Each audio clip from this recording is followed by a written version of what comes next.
दोस्तों नमस्कार। आज मैं आपके सामने उपस्थित हूँ जैव विविधता के इस चैप्टर के साथ। जैव विविधता एक बहुत ही व्यापक और महत्वपूर्ण संकल्पना है जो इस बात को दर्शाती है कि पृथ्वी पर कितने प्रकार के जीवन रूप है और उनका परस्पर संबंध कैसा है। यह न केवल विभिन्न प्रजातियों की रंगीन विविधता को दर्शाता है बल्कि उनका पारस्परिक संबंध और एक पारिस्थितिक तंत्र में उनका महत्व भी प्रदर्शित करता है। देखिए, जैव विविधता की जब बात आती है, दुनिया में बहुत सारे जीव हैं। कुछ ऐसे जीव हैं जिसे हम अपने आँखों से देख नहीं सकते हैं और कुछ ऐसे भी जीव हैं जो बहुत विशाल काय होते हैं।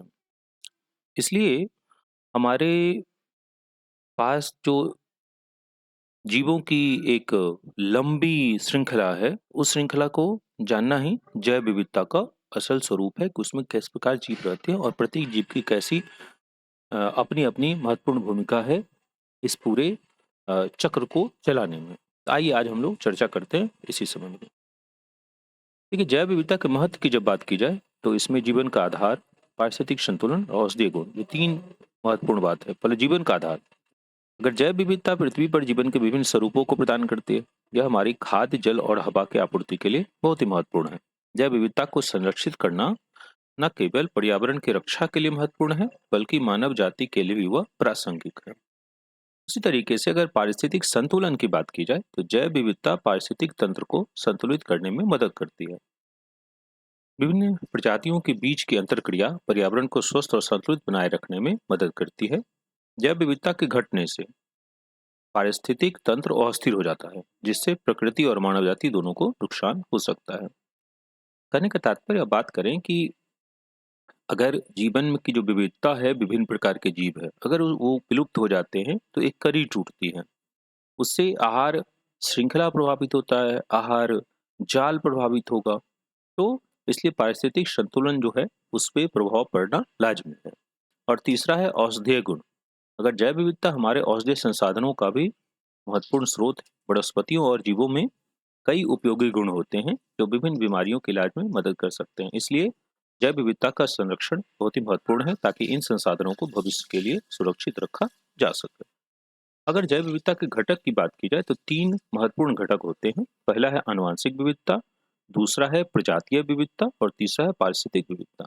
अगर आनुवंशिक विविधता की बात की जाए तो वह ऐसी विविधता है जो एक प्रजाति के अंदर पाई जाती है। यह जीन्स और क्रोमोसोम्स में मौजूद अंतर को संदर्भित करती है। अब देखिए, ये कितना महत्वपूर्ण है आनुवंशिक विविधता कि हमारा जीन जो है, जो हमारे कोशिका के न्यूक्लियस के अंदर क्रोमोसोम में समाहित होते हैं, वह और क्रोमोसोम में क्या मौजूद अंतर है, इस अंतर को संदर्भित जो करता है, उसी से आनुवंशिक विविधता प्रदर्शित होती है, जो प्रत्येक व्यक्ति या जीव को अनूठा बनाती है। यही कारण है कि प्रत्येक जीव एक दूसरे से बिल्कुल अलग होते हैं। दूसरा है प्रजातीय विविधता। प्रजातीय विविधता एक ही वर्ग के विभिन्न प्रजातियों में पाई जाने वाली विविधता है, जो विभिन्न प्रजातियों के बीच के भौतिक और आनुवंशिक अंतर को दर्शाता है। जैसे अगर प्रजातीय विविधता की बात की जाए तो एक ही वर्ग के विभिन्न प्रजाति में भी कई अंतर होते हैं। उस अंतर का कारण यही प्रजातीय विविधता है। इसमें भौतिक और आनुवंशिक अंतर दोनों उसके मुख्य घटक हो सकते हैं। और तीसरा है पारिस्थितिक विविधता। पारिस्थितिक विविधता क्या है? तो यह एक पारिस्थितिक प्रणाली में मौजूद विभिन्न जीवित प्रजातियों और गैर जीवित घटकों के बीच के संबंध और अंतर क्रिया को दर्शाता है। यह पारिस्थितिक विविधता। अगर पारिस्थितिक तंत्र और जैव विविधता की बात की जाए तो पारिस्थितिक तंत्र, जीवित घटक और जड़ घटक, ये 3 महत्वपूर्ण घटक होते हैं। तो पारिस्थितिक तंत्र में जीवित और जड़ संरचनाओं का एक जटिल नेटवर्क है। दूसरा है जीवित घटक, इसमें पौधे, जानवर और सूक्ष्म जीव होते हैं।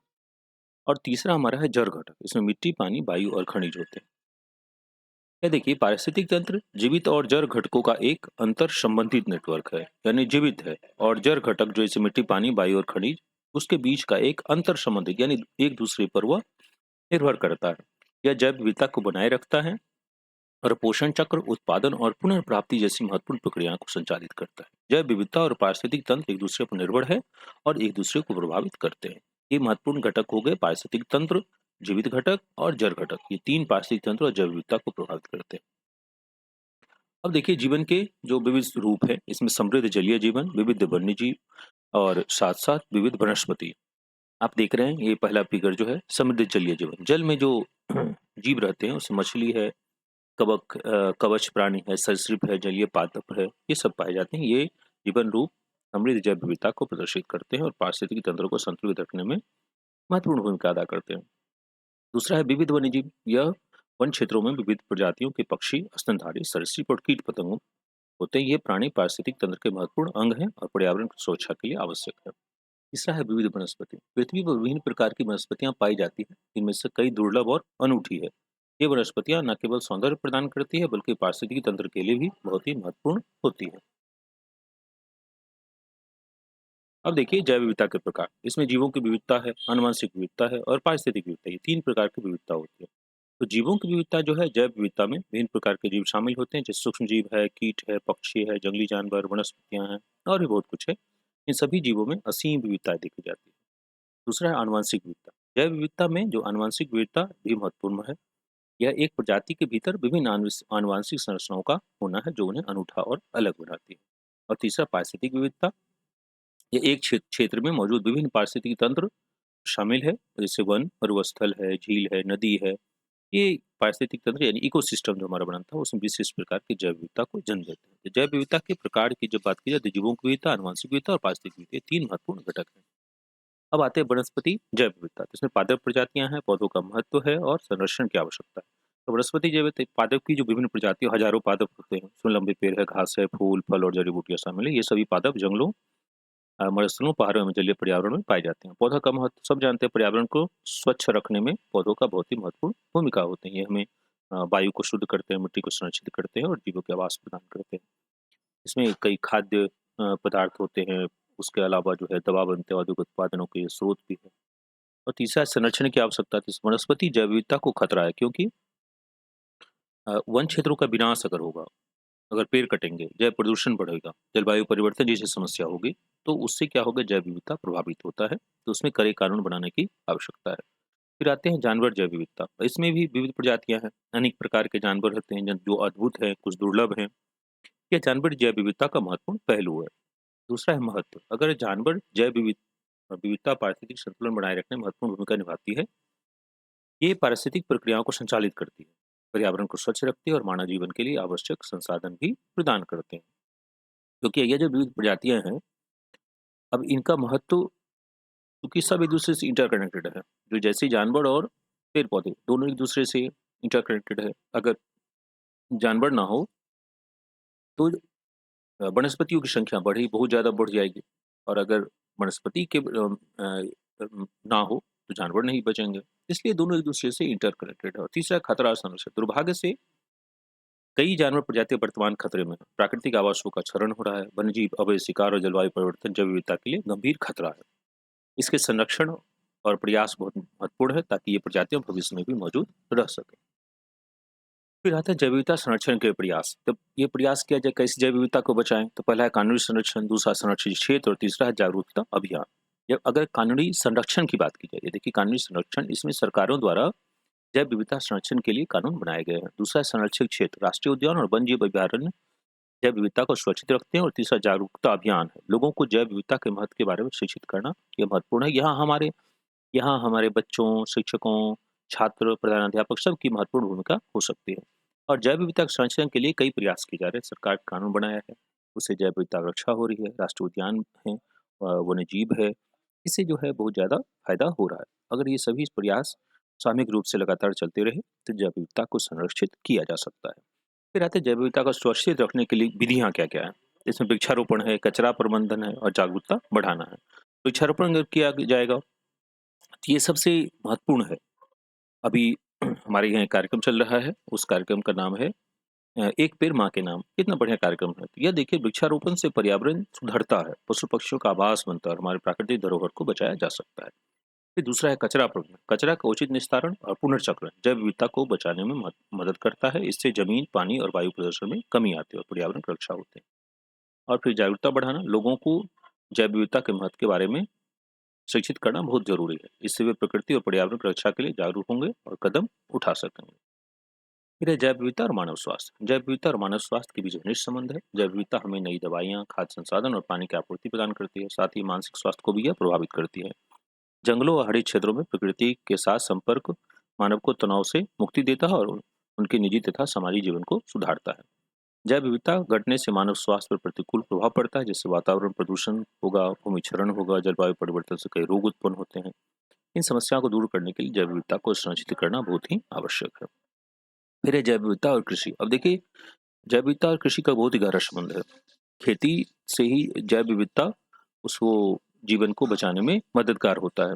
कृषि हमारे खाद्य संसाधनों का एक महत्वपूर्ण स्रोत है और जैव विविधता इस प्रक्रिया को निर्धारित करता है। कई कृषि प्रक्रियाएं जैसे जैव विविधता पर निर्भर होती है, जैसे कि परागण है, कीट नियंत्रण है और मृदा पोषण है।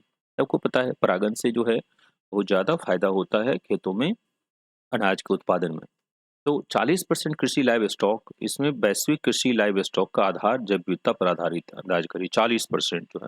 फिर 60 मिलियन कृषि श्रमिक हैं, ये लगभग ये लोग इस कृषि क्षेत्र में काम करते हैं, जो जैव विविधता के संरक्षण में महत्वपूर्ण भूमिका निभाते हैं। कृषि उत्पाद मूल्य 573 बिलियन डॉलर का जो है इतना उत्पादन मूल्य है, वार्षिक मूल्य। तो सोचिए यह प्रत्यक्ष रूप से जैव विविधता को प्रभावित करता है। फिर आते हैं जैव विविधता और उद्योग। जैव विविधता और उद्योग का एक मजबूत और सहयोगी संबंध है। उद्योग जैव विविधता के संरक्षण और प्रबंधन में महत्वपूर्ण भूमिका निभाता है। उद्योग जैव संसाधनों का उपयोग करता है और उनका संरक्षण भी करता है, ताकि भविष्य में इनकी उपलब्धता सुनिश्चित हो सके। जैव विविधता संरक्षण के लिए कई उद्योग प्रयास करते हैं, जैसे फल है, वनस्पति है, उनका संरक्षण, उसी तरह प्राकृतिक संसाधनों का संरक्षण, पर्यावरण के प्रति जिम्मेवार प्रथा जो है उनको अपनाना। यह न केवल उद्योग को लाभ पहुंचाता है, बल्कि समग्र पारिस्थितिकी तंत्र और मानव जीवन को भी लाभ पहुंचाता है। इसीलिए जैव विविधता और उद्योग का भी वह एक बहुत ही सहयोगी संबंध होता है। फिर आते हैं जैव विविधता और जलवायु परिवर्तन। अगर जैव विविधता और जलवायु परिवर्तन की बात है, सीधा संबंध है इसमें। जैव विविधता प्रभावित होगा तो जलवायु परिवर्तन भी उसमें प्रत्यक्ष रूप से जुड़े हुए होंगे। दूसरा है जलवायु परिवर्तन का जैव विविधता प्रभाव। जलवायु परिवर्तन के कारण होने वाले तापमान में वृद्धि होगी, बारिश पैटर्न में बदलाव हो जाता है, अन्य प्राकृतिक आपदाएं आएंगे, तो इससे ये प्रभावित हो रहा है। इसमें कई प्रजातियां विलुप्त हो जाती है, आवास नष्ट हो सकते हैं, प्रवासी प्रजातियों के पैटर्न में बदलाव होता है। फिर है जैव विविधता संरक्षण का जलवायु परिवर्तन पर असर। जैव विविधता संरक्षण की पहल जलवायु परिवर्तन को प्रभावित कर सकती है। वृक्षारोपण है, भू उपयोग में सुधार है, पारिस्थितिक तंत्र का संरक्षण है। इस सब तरह का कदम जो है वो वन्य जीव को प्रभावित करता है और जलवायु परिवर्तन को इसमें जो है अ, अगर हम जलवायु परिवर्तन को कम करेंगे तो जैव विविधता संरक्षित रहेगी। जैव विविधता संरक्षण में योगदान हमारे 3 स्तर पे हो सकता है। व्यक्तिगत स्तर पर सबसे पहले तो हमें करना होगा, आगे आना होगा, पेड़ लगाना पड़ेगा, जल संरक्षण, कचरा प्रबंधन, इस पे ध्यान देना पड़ेगा। प्रकृति के प्रति सम्मान, वह भी सबसे पहले आवश्यक है। फिर दूसरा है समुदाय स्तर पर। जब अपने स्तर पे होता है तो आगे बढ़ते हैं समुदाय स्तर पे, जहाँ हम रहते हैं उसके आस-पास के लोग पर्यावरण संरक्षण के लिए कितना काम कर रहे हैं, उसके लिए जागरूक करना, उसे प्रोत्साहित करना, वृक्षारोपण कार्यक्रम चलाना, प्रदूषण नियंत्रण करना। ये सब काम उस स्तर पे होता है। तीसरा है राष्ट्रीय स्तर पर। जब ये होगा तो सरकार जो है जैव विविधता संरक्षण के लिए कानून बनाती है, नीतियाँ बनाती है, कार्यक्रमों को मजबूत करती है। इससे वन्यजीव अभयारण्य स्थापित करना, प्राकृतिक संसाधनों का सतत उपयोग और प्रदूषण नियंत्रण शामिल है। ये इतने महत्वपूर्ण घटक हैं जिसको आज हमने जैव विविधता के इस कार्यक्रम में देखा।